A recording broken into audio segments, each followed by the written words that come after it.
All right, this is Colt again. I think this is video 5, tear down of this chair, lazy boy configuration. So these are some of the things that I want you to look for and pay attention to. Underneath the seats, you know, they're wrapped. They're wrapped in fabric, you know, to cover things up.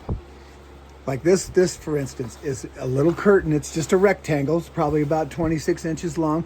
And you use that cardboard strip to strip it down. It has a 1/2 inch sew allowance all the way around. Okay, that goes on first.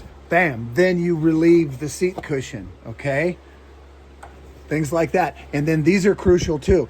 On these lazy boys, you got 1, 2, 3 pads. Okay, the covering goes over the top of the pad. You can see how it's stapled down.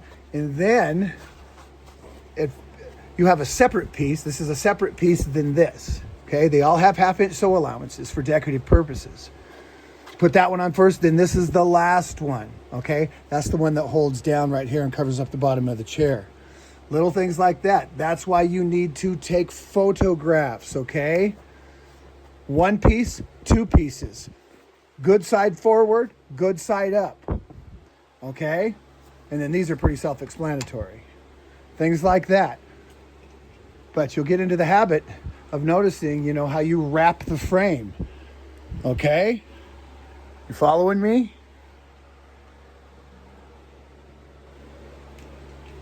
This is actually a cool chair because you can adjust, you know, the kick out. But basically, this is a lot of people get stumped on this. They forget. Good side up, come to the back, staple it down. Separate piece, good side out, cardboard down. Everything's cardboard down. Always cardboard down on top of your fabric. Okay? Things like that. So that's the only thing holding this chair on is this decorative skirt on each side. Undo it. And she comes off. So, little snippet. I'm going to do a bunch of these because these are golden.